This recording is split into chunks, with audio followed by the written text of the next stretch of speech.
Here. Today, we have a very special guest. We have the CEO of United Airlines, Scott Kirby, who's going to be talking to us a bit about United's goals to reduce its climate emissions in the coming decades, as well as some of the challenges that exist and the opportunities that United is looking to undertake. So, Scott, thank you so much for sitting down with us today. Thank you, Mary. Glad to be here. So I have a question. United has made a commitment to reach net zero emissions by 2050. And can you talk to us a bit about why it's so difficult for the aviation industry overall to reduce its emissions? When it comes to sustainable jet fuel, why aren't we seeing all airlines using it already? So it's a great question. Aviation is one of those hard to decarbonize industries like others, the cement, steel, there's a number. The biggest reason is because we need high energy density to power airplanes to fly long distances. So electric aircraft, can only be small airplanes flying short distances. Even hydrogen power, which is theoretically higher energy density, is only about 1/3 the energy density by weight of jet fuel. And so that means it's hard to decarbonize. So how are we doing it? First is sustainable aviation fuels that you point out. That's probably in the long term one of the most important things that we're going to do in this industry. But today, mostly just doesn't exist. At United Airlines, we've made a number of investments in startup companies to build that industry. And we're focused on trying to build that industry up and make it larger and create the volume, create the economies of scale to make it cost effective, but really developing the science to make that work. Our second pillar is on innovation. So things like electric aircraft, which can replace part of our infrastructure, but not all of it. And really only a relatively small part. And then we are also focused on carbon sequestration. And I think this is the most important element, not just for aviation, but for the world at large. And hopefully we'll talk about it during this interview. But without carbon sequestration, it is almost impossible for me to do the math. And I'm pretty good at the math for us to get to zero as a globe without sequestering carbon. And I do want to dive into these three pillars. United's goals are reducing overall emissions, sequestering carbon, and then again, innovating what aviation looks like in the coming decades. Yeah. And can you dive into those points a little bit more? And then also talk to us about why it's important that United does this without carbon offsets, because, a lot of organizations, institutions, they have emissions reductions goals, but they are relying on offsets. So why did your company make the choice? One, I'm personally passionate about climate change, have been for 25, 30 years. We cannot solve this problem if we rely on carbon offsets. It's simply not solvable. And the short answer is because carbon offsets are mostly about planting trees, which is fine. It's a noble thing to do. It's good. There's nothing wrong with planting trees, but it doesn't come nearly close enough to solving the problem. And today, essentially 100%, almost 100% of the companies that say they're going to be net zero are relying on carbon offsets to get there. For a simple fact, if we planted every theoretically available acre on the planet with trees, we could cover about 2% of mankind's emissions for the next 20 years. And by the way, after 20 years, we're done because we've planted every single acre. 2% for the next 20 years.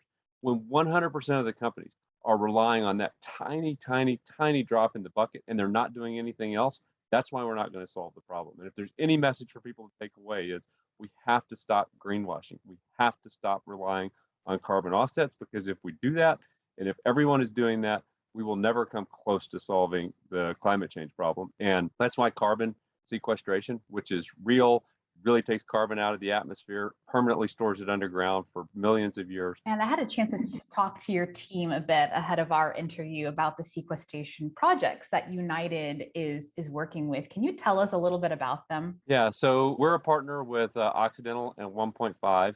In our first demonstration project. And this will be the world's largest direct air capture and carbon sequestration project, sort of the first one that's been built to be commercial scale. And you could build as many of these as you needed to. That's the great thing about carbon sequestration. It is scalable. And one plant will take carbon directly out of the atmosphere and permanently store it underground for millions of years. Each year, it will store the equivalent of planting 40 million trees. Each plant will store the equivalent of planting 40 million trees.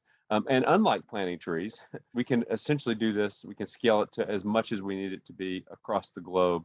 And we could get to 100% reduction, net reduction in carbon by using carbon sequestration. It's really the only technology that exists right now for the hard to decarbonize industries to really get to zero and have it be real and not be greenwashing. Absolutely. And so I wanted to touch on an article that the New York Times wrote this summer. And the basic argument was that while airlines have big goals to reduce emissions, that the technology to do this isn't yet viable. So consumer demand, as you know, folks are heading back to vacations and traveling, that demand is outpacing industry advancement. So how do you come down on that? It is true. There are things we can do in the short term. The biggest one we can do, which we're working hard on, lobbying hard on in Washington, D.C., is air traffic and really getting to next generation aviation. We could cut our emissions by about 10%. And by the way, cut the time that you spend on airplanes by about 10% by using GPS technology, which exists today. We are hopeful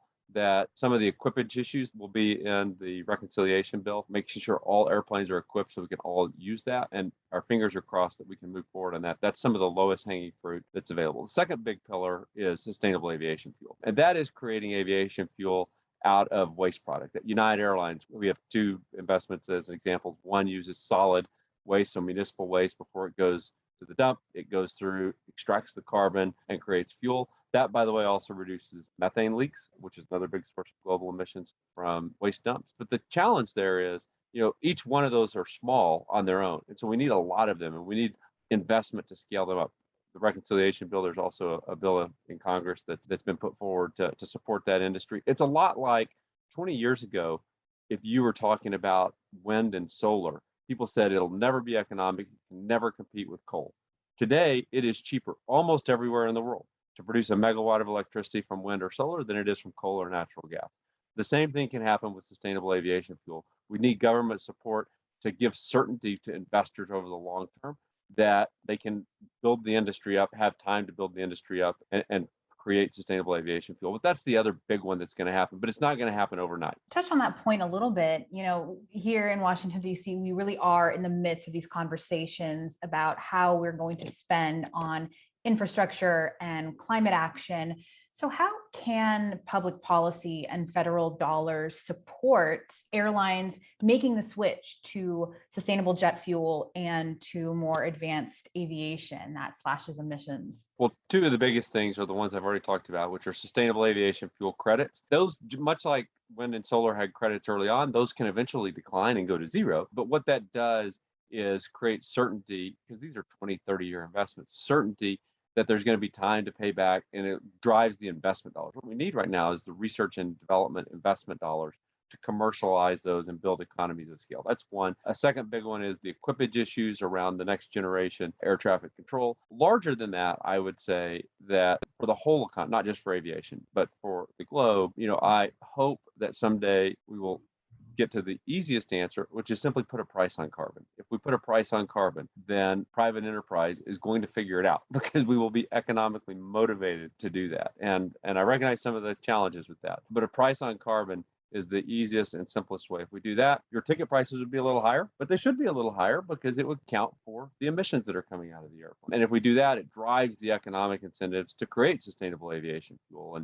And so getting to a price on carbon, to me, is the most straightforward answer to ultimately solving this problem, not just for aviation, but for the entire globe. So Scott, I know that you are personally very passionate about climate change, but as a CEO of a company with shareholders and a board, your personal views on this might not be exactly in line when you have other people to answer to.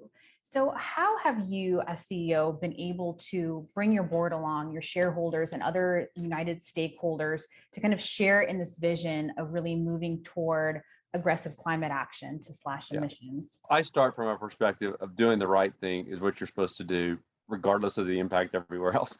And so for me, that's enough. But the reality is also, this is coming. What I would say, and by the way, I have 100% support on the board and very little shareholder pushback to this. But if anyone does push back, I simply say that in the long run, this is going to happen because it has to happen. This has to happen. It's going to happen. It's much better to get ahead of it than be behind the curve and wait for someone to force us to do that. I'm doing it because I think it's the right thing to do, and that's all I need to know. But for anyone that wants to push back, this is inevitable that we're going to have to address emissions and climate change. And it's far better to get ahead of that than to be behind it. Yeah, Absolutely. Well, Scott, thank you so much for Thank you. taking the time to chat with us. This was really wonderful. As a longtime United flyer, it's really, really great to get a bit more understanding about Well, all your thank you. great And thank you initiatives. for flying us. I enjoyed talking about it. Thank you so much.